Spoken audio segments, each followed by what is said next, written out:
What's up guys? So today I want to talk about the new film Jurassic World, and yes, I know it's been out for about a month now, but I finally managed to go and see it and oh my god, it was amazing.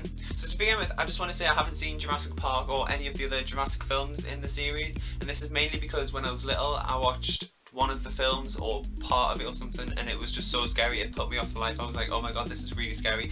Did not want to watch it at all. And to be honest, this film was quite scary as well. There was parts in the cinema where you would jump or it got really tense at some points, and if I was a kid watching this now I'd think, oh my god, this is really scary as well.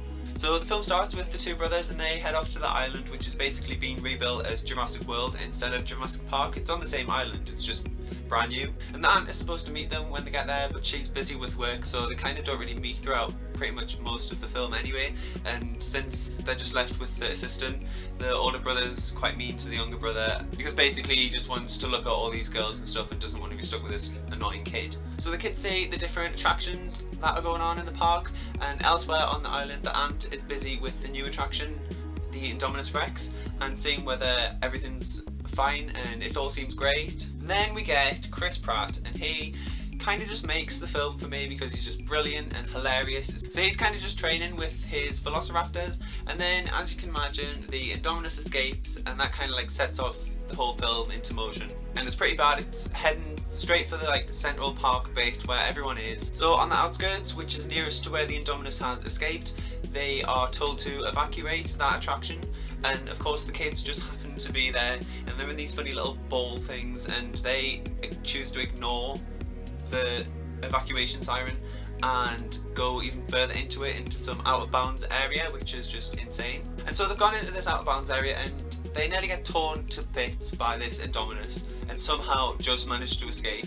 And then it kind of turns into a bit of a Hunger Games situation where they're kind of like trapped in the woods and have to sort of find a way to get out, and they find this little base, and at the same time Chris Pratt and the aunt are looking for them in the woods. Also there's like a little bit of flirtation between the aunt and Chris Pratt, and you kind of think, okay, but is there anything really going to happen? Where the kids are, there's a little bit reference to the Jurassic Park film as well, which is like quite cool continuity for anyone who's like a fan of the series. So eventually they manage to get back to the main bit of the park and it's all kind of breaking out. There's like pterodactyls everywhere and just different things, and Chris Pratt and the aunt managed to catch up with them. And not to spoil it for like the very few people who are yet to still see the film, but the Indominus catches up with them and it's all pretty bad, and you kind of think that it's going to be the end, but then the velociraptors step in and they help them sort of, and then in the end they need to release this T-Rex and they kind of help.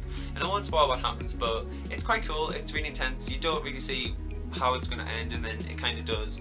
I'm really just rambling right now. There's also all this other stuff going on with like the DNA and this guy who wants to use the velociraptors as weapons and different things like that. It all kind of comes together because the guy who wants to use the velociraptors as weapons kind of forces them to come out and fight against the Indominus, and it all sort of works out. So by the end of the film you kind of just think they really shouldn't open another park at all. Like, it's happened numerous times now where it's just gone completely disastrous and you just think, let's just not do it this time. For me, the ending was alright. I don't really feel like there was full closure because it's like there's the island and that's cool, and then everyone else evacuated. I do have to say though, it is a brilliant film. It's got lots of action, it's really intense, it kind of jumps into it straight away, which is really great as well. I think it's been like a long time since the Jurassic Park films as well, and so I think obviously the quality of how they're made nowadays is so much better, and it would be really great for obviously all the major fans to have seen it and think, wow, this is like a new modern day version of it, which is great. I definitely watch it again like when it comes out on DVD. But yeah, let me know what you think of the film in the comments below, and if you enjoyed the film, and as always, if you enjoyed this video, give it a thumbs up, and I'll see you guys next time.